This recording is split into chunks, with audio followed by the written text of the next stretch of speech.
Hey, what is up, everybody? Man, we're hot. Sometimes when you're hot, and right now we are cooking with straight up fish grease right now. Overviewing yesterday, gave you guys a total by the end of the day 24 picks after adding a couple late in the day to my pinned comments down below. And yesterday we went 20-4. We just absolutely killed it yesterday, making us over the last 3 days 52-15. Just a massive win ratio there compared to my losses. Absolutely insane. Recapping yesterday, De'Aaron Fox, our lock of the day, hit, and Karl Anthony Towns, our under of the day, hit. Just barely, but he hit. Trae Young went under on assists. Halliburton, with a limited Pacers roster, ended up hitting pretty easily. Kyle Kuzma hit his line. Jason Tatum went way under, thankfully, because Jaylen Brown decided to take the scoring role yesterday, and we guessed right. Seth Curry hit on his points thanks to a massive comeback. Julius Randle, I think, almost hit in the first half. Pascal Siakam ended up not having the day I wanted to. I wanted to go with Gary Trent when Fred VanVleet got officially listed out, but I went with Pass. He didn't get there. Josh Giddey got his assists. He got another triple-double last night. DeJounte Murray didn't quite get there. I didn't like it yesterday. I forced it. I shouldn't have forced it yesterday. I didn't like that one. Jakob Poeltl, as I expected, ended up pulling down a monster rebound night. He had 17 boards. DeMar DeRozan just keeps freaking getting buckets, man. Anthony Simons got his. Josh Hart also hit again as well. Donovan Mitchell had about 37, I think, on the Lakers defense. Jokic hit his rebounds in the first half, as I guessed it yesterday. Steph Curry hit because of a clutch late and one. Anthony Davis got injured, so that helped us because he was off to a hot start. Kevon Looney ended up getting 9 rebounds, which was a bummer. Chris Paul hit because he got his technical. I said go under his points, and he got ejected, so that helped a lot. And then my late lines were Brissett, and Brissett ended up hitting. He ended up having a good game. I said for sure go over in Halliburton, and he hit. And then Steven Adams ended up selling the bag pretty big. He got like no points in the first half, and ended up only getting like 2 by the end of the day. So I know that was a lot to go over, but killing it. We are just doing amazing right now. So hopefully we can keep this streak alive. Also, something I want to kind of start adding a little bit is if I help you guys win slips. I'm all about the fans. I'm all about you guys. I'm all about you guys supporting me and stuff like that. So if you guys hit your slips and I was a reason for it, go ahead and hit me up and let me know.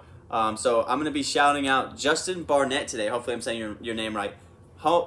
This guy went solely off my picks from yesterday's video, and I won him over $1,000 last night. So that's huge. That's massive. I love to see that I'm helping people out all kinds of ways. And this guy went strictly. Every single one of his picks was from yesterday's video. So huge shout out to Justin Barnett for having the faith to put his hard work and his hard-earned money, into my picks, and I got him $1,000 out of it. So shout out to you, Justin. All right, time to get surgical. My lock of the day currently doesn't have a line up. They took it down last night. They did. My lock of the day will be Bam Adebayo's points and rebounds. Oh, guess what? It's a center, a talented center versus the Hornets. And I'm going to keep riding that gravy train until it crashes or it stops. And Bam Adebayo in his history versus the Hornets. They matched up earlier at the beginning of the season, and he only just managed to grab, let's see, I don't know, 26 points and 19 boards? Yes, please. That's looking pretty yummy to me. And then in their most recent matchup, decides to grab 20 points and 12 boards. Yeah, that's pretty yummy to me. We're going to go ahead and go over on his points and rebounds. Whatever they got it set at, I don't know. Like I said, there's no line out right now for it, unfortunately. But that will be my lock of the day. Bam Adebayo over in his points and rebounds versus the Hornets. All right, now as far as the games go. Early slates. 6 o'clock, we got Miami versus Charlotte. Like I said, they matched up 2 prior times earlier this season. Their first matchup was a 114-99 Miami win. LaMelo got held to 6-12 on horrible shooting. Gordon Hayward led the way for the Hornets with 23 points. Obviously, he's not playing anymore right now. He's got a twisted ankle, something like that. Miles Bridges had 22, 8-1, so not bad. I know they have a PRA out for him right now. That wouldn't hit his PRA. Jimmy Butler, 32, 10-5. They don't have any Jimmy Butler lines out right now, but that would be a tempting one as well. Like I said, Bam had 26 and 19, and Tyler Hero off the bench, 26. Their next most recent matchup was a 104-86 Miami win. Jimmy Butler, 27, 6-4. Bam, 20 and 12. Tyler Hero had 19 off the bench once again. LaMelo gets held to 12, 6 and 3. Miles Bridges has 15 and 5, and Terry Rozier leads the way with 16 points for the Hornets. Let's get into these lines. Miami Heat obviously have a very elite defense.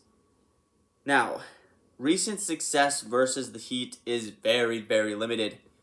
They just held one of the best scorers in the league, if not probably second hottest scorer in the league behind DeMar DeRozan. They just held Luka, who won Western Conference Player of the League, was averaging 46 points per game. They held him to 21 points, which 21 points is kind of good, but to Luka numbers, when he's averaging 46 a game in the last week, they locked him up. Kyrie's the only one that's had any sort of success recently. He had 29 points. Game before that, the best scoring guard was 16. Game before that, Aaron Holiday only had 14. They're holding guards to nothing. And as far as bigs go, also really holding them to absolutely nothing. Dwight Powell had 7 points, 3 rebounds. Blake Griffin, 8 points, 4 rebounds. Jonas had an alright night. He had 16 and 9.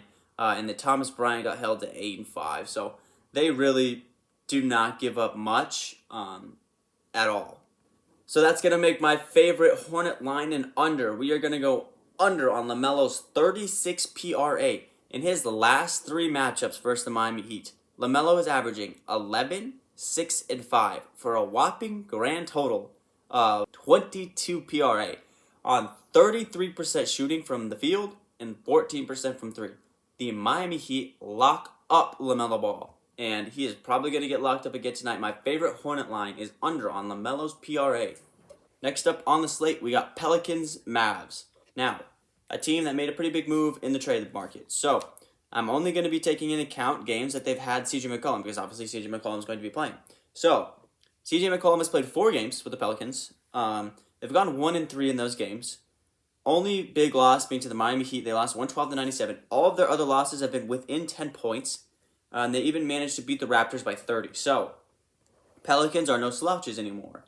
They managed to keep games pretty close and only lose to a title contender like the Miami Heat.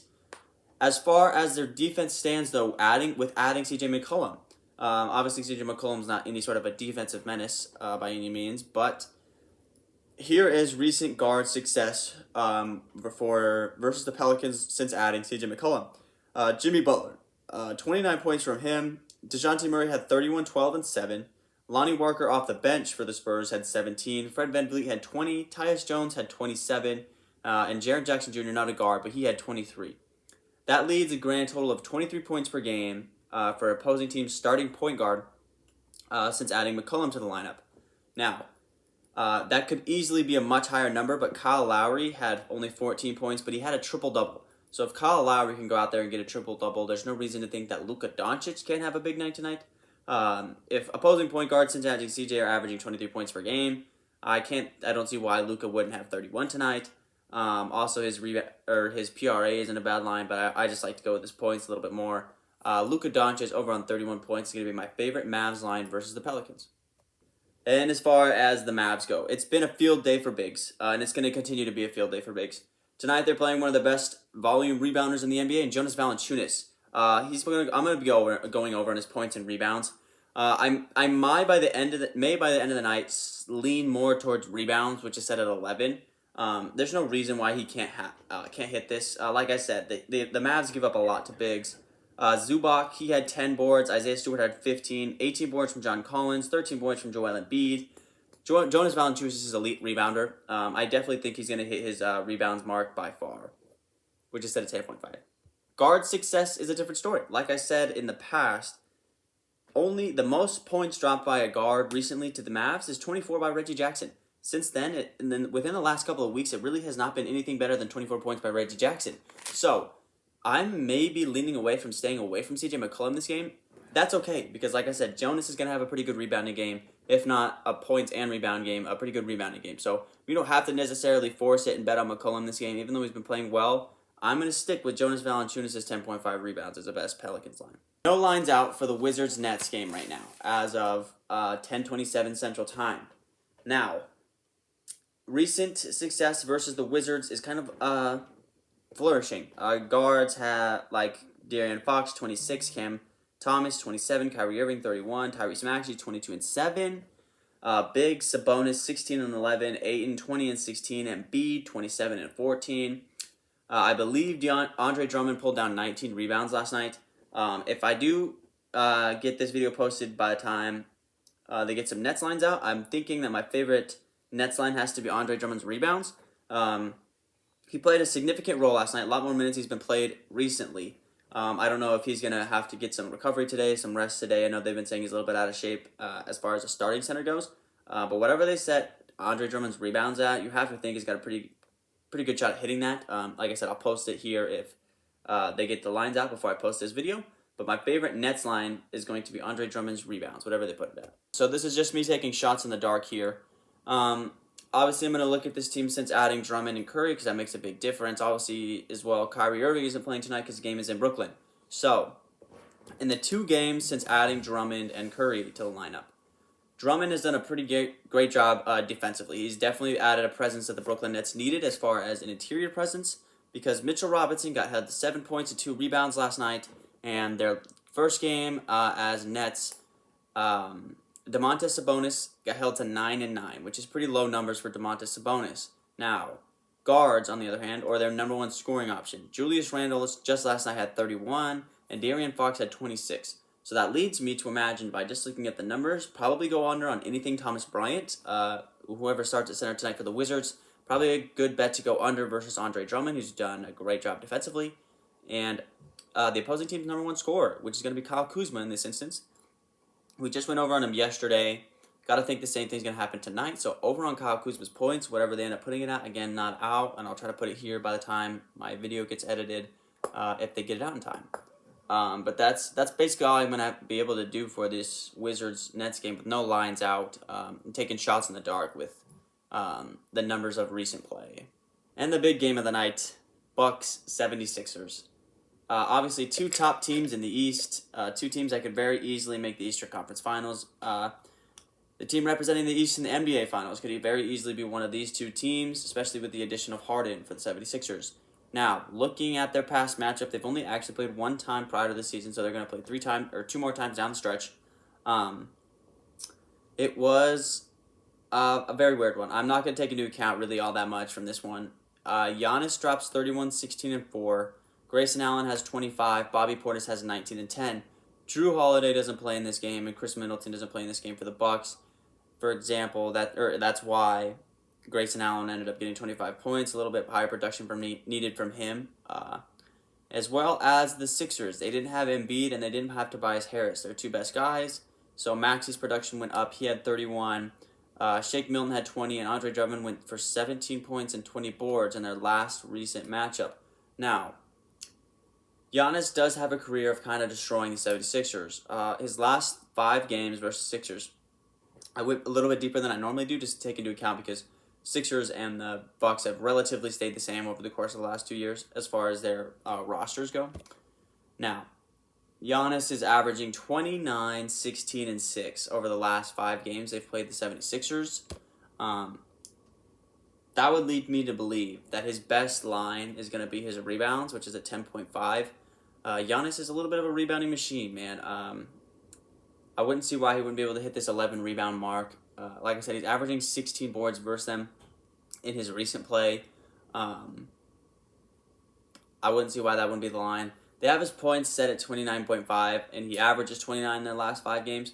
Giannis obviously does a great job at having his best performances against great teams. The other day versus Suns, he did not play very well, but that's very off for him.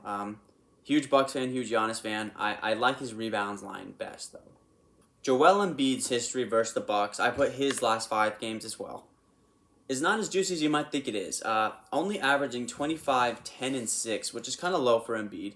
That also doesn't have him reach his PRA total, which they have set at 49.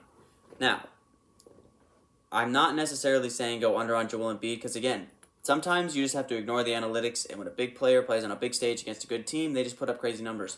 But Joel Embiid historically has not played well versus the Bucks. 25, 10, and 6 is not Embiid-esque numbers. I think it's still going to be Embiid, and I'm going to do his points, set at 31.5. Bobby Portis, I don't think is going to have a very good night tonight trying to hold down Embiid. Bobby Portis is a smaller center. They're not going to put Giannis on Embiid, I don't think. There might be times where they will, but I don't think he's going to be primarily matched up with Embiid.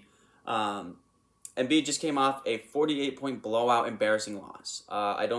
He's probably going to be coming in with a whole lot of fire. He's been dropping ridiculous numbers. Sometimes you just got to ignore the analytics, and I'm going to do it this time. Embiid over on his 31.5 points is going to be my favorite Sixers line. Last game of the night, the late game, is going to be Clippers versus Rockets. Now, sorry, my dog's wanting attention. Now, no lines out at all for this game. I don't know the status of KPJ, and I don't know the status of Christian Wood. I think this game could be a good one if those guys do play. They did manage to keep up a fight last night versus the Suns, which was not expected at all. They are coming off a back-to-back. Now, Clippers have given up a lot to guards historically in their recent play. And I totally spaced that they added Dennis Schroeder to this team. If they drop a Dennis Schroeder line for points, I'd have to think that has to be the best Rockets line. Again, if it's up, I'll post it here. But this game's most likely, because there's nothing out for it, is going to be a pinned comments game. Looks like there's going to be a lot of pinned comments today because there's not a whole lot out right now. Normally around 12 o'clock is when Underdog starts dropping a lot more lines, and it's not quite 12 o'clock yet. I'll probably wait till 12 to post the video so I can get some of these screenshots in. But with that being said, that's going to be a game. It's probably going to most likely be in the pinned comments. And I don't know, because of the limited lines, if I can really give you guys a top 5 picks and top 5 picks to not mess with. Like I said, I'll wait till 12 to post this video to see if a little bit more comes out around noon. My lock of the day is still going to be Bam Adebayo. They have no line out for him yet. Just rattling some off until I can get some more lines. Bam Adebayo would be my number 1. Coming in at number 2 would be Jonas Valanciunas' rebounds. Number 3 would be Luka's points. Giannis's rebounds, and maybe a Andre Drummond rebound for 5 would be 5 picks that I'd really like a lot. But again, I'll wait till till noon to post this video, and I'll kind of keep my eye out. And you guys, keep your eye out for the pinned comments. The pinned comments are killing it right now as well when I get more information on injuries and stuff like that. So, but with that being said, guys, this is going to be the end of the video, I guess. Like I said, I'll try to add some stuff as the day goes on just a little bit, but we're hot. Thank you guys so much for all the support. I am getting a lot of subscribers, getting a lot of likes, getting a lot of traffic, and that's all thanks to you guys. I am loving this. I'm loving crunching these numbers all day. I am never been more locked into an NBA season in my life. It's crazy. I know so much about the NBA I didn't know before, and I am just loving this opportunity I've got right now. Thank you guys so much for all the support. I'll catch you guys next time. Peace.